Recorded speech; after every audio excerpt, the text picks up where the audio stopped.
ને મિત્રો શબ્દાર્થના ભાગ 6 ની અંદર આપનું હાર્દિક સ્વાગત છે। મિત્રો અહીં ફરીથી નવા શબ્દો જોઈશું, જેમાં કે પહેલું જ જે છે સિંદરા। સિંદરા એટલે દોરડા।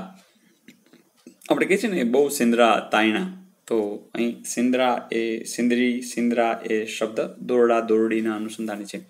પછી છે ધમારવું। ધમારવું એટલે સ્નાન કરાવવું। પછી છે શંક્તિ। શંક્તિ એટલે શંકાશીલ। અને લતા। લતા એટલે વેલ, વેલી। વેકુર। વેકુર છે કાંકરાવાળી જે જાડી રેતી નદીની હોય છે એને વેકુર કહેવાય છે। અને વેણ। વેણ એટલે વચન, બોલ। અદેખાય। અદેખાય એટલે ઈર્ષ્યા, દ્વેષની લાગણી। અને અનરવો। અનરવો એટલે માંદો। આપણે કે નરવો, બહુ નરવો છે, નરવો એટલે સાજો, અને અનરવો એટલે માંદો। નેણ। નેણ એટલે નયન, લોચન, નેત્ર, આંખ, ચક્ષુ, આ બધા નયનના અનુસંધાને। ગદરો। ગદરો એટલે ગારો, કાદવ, એને ગદરો કહે છે। ઘરોબો। ઘરોબો એટલે પરિવાર જેવો જે સંબંધ હોય, એકદમ નિકટ સંબંધ હોય તો એને ઘરોબો કહેવાય। આગંતુક। યસ, એટલે એકદમ આવી પડેલું હોય, આવી ચડેલા હોય એને આગંતુક કહેવાય। એના પછીનું છે બગડાટી। તો બગદાટી। બગદાટી એટલે ધબધબાટી, બગડાટી પણ બોલાય છે, બંને બોલાય છે, એટલે ધબધબાટી।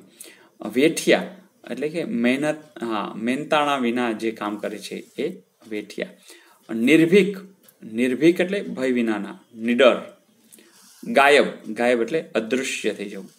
રૂડું। રૂડું એટલે સુંદર, સારું। પરવા। તો પરવા કરવી, કાળજી લેવી, તો પરવા એટલે કાળજી, દરકાર। આંગણ। યસ, આંગણ એટલે ફળિયું। સુરક્ષિત। સુરક્ષિત એટલે રક્ષાયેલું। સન્નિધિ। સન્નિધિ એટલે સમીપ, નજીક, સમીપતા। અતીત। અતીત એટલે ભૂતકાળ। કેડી। કેડી એટલે સાંકડો રસ્તો, પગદંડી। ચુંગાલ। ચુંગાલ એટલે મજબૂત પકડ, જે સકંજામાં આવી ગયા હોય, ચુંગાલ। રમમાણ। રમમાણ એટલે એકદમ લીન, એમાં મગ્ન, મસ્ત એની અંદર હોય એવા રમમાણ। કર્તવ્ય પરાયણતા। યસ, ફરજ પ્રત્યેની નિષ્ઠા। આ પણ શબ્દો મજરો। મજરો। મજરો એટલે એકદમ ઝાંખો, ઝાંખો। ઘોષ। જી હા, ઘોષ મોટો અવાજ। મિત્રો વ્યાકરણમાં ઘોષ ને અઘોષ એ પણ આવે છે, એ તમે જે વર્ણ વ્યવસ્થા છે એમાં તમને જોવા મળશે। ઘોષ એટલે મોટો અવાજ। ત્યાર પછી ઓથ। ઓથ એટલે ટેકો, સહારો। ઓથ એટલે ટેકો, સહારો। અદમ્ય। અદમ્ય એટલે દબાવી ન શકાય તેવું, અદમ્ય। ખીન। ખીન એટલે ઉદાસ, ગમગીન। ભાર। ભાર એટલે બોજ। મુગ્ધતા। મુગ્ધતા એટલે મોહ પામેલું। અને સાહસ, જોખમી કામ, તો સાહસ એટલે જોખમી કામ। અને પલ્લવિત। પલ્લવિત એટલે પૂરેપૂરું વિકસેલું। તો મિત્રો મજા આવી?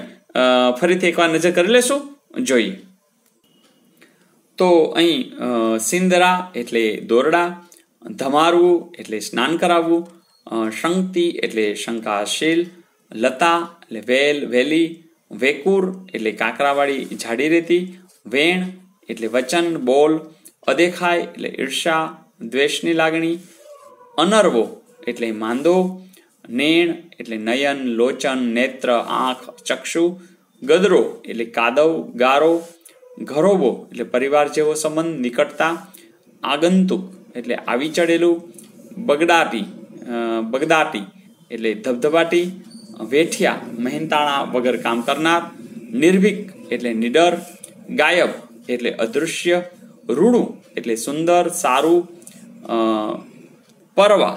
પરવા એટલે કાળજી, દરકાર, આંગણ એટલે ફળિયું, સુરક્ષિત એટલે રક્ષાયેલું, સન્નિધિ એટલે સમીપતા, અતીત એટલે ભૂતકાળ, કેડી સાંકડો રસ્તો, પગદંડી, ચુંગાલ મજબૂત પકડ, સકંજો, રમમાણ એટલે લીન, મસ્ત, કર્તવ્ય પરાયણતા એટલે ફરજ પ્રત્યેની નિષ્ઠા, મજરો। મજરો એટલે ઝાંખો, ઝાંખો। ઘોષ મોટો અવાજ, ઓથ ટેકો, સહારો, અદમ્ય દબાવી ન શકાય તેવું, ખીન ઉદાસ ગમગીન, ભાર એટલે બોજ, મુગ્ધતા મોહ પામેલું, સાહસ એટલે જોખમી કામ, પલ્લવિત એટલે પૂરેપૂરું વિકસેલું. તો મિત્રો મજા આવી, ધેટ્સ ગુડ. તો મિત્રો આટલી રીતે તમે વારંવાર જોઈ અને આ શબ્દ ભંડોળ પાકા કરી શકો છો.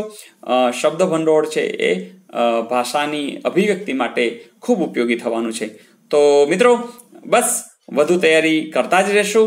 અને હા, તમારી આજુબાજુ 10th હોય તો એમને જરૂરથી આ બધા વિડીયોઝની જાણ કરી દેજો અને પ્લેલિસ્ટમાં કેમ જોવું એ પણ બતાવી દેજો. તો મિત્રો હજી તો એક આ તૈયારીની શરૂઆત છે.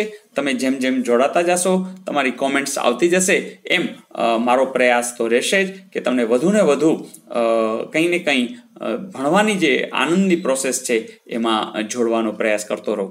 તો મિત્રો કાલે વધુ તૈયારી સાથે નવી વાત સાથે મિલતે हैं ब्रेक के बाद. All the best.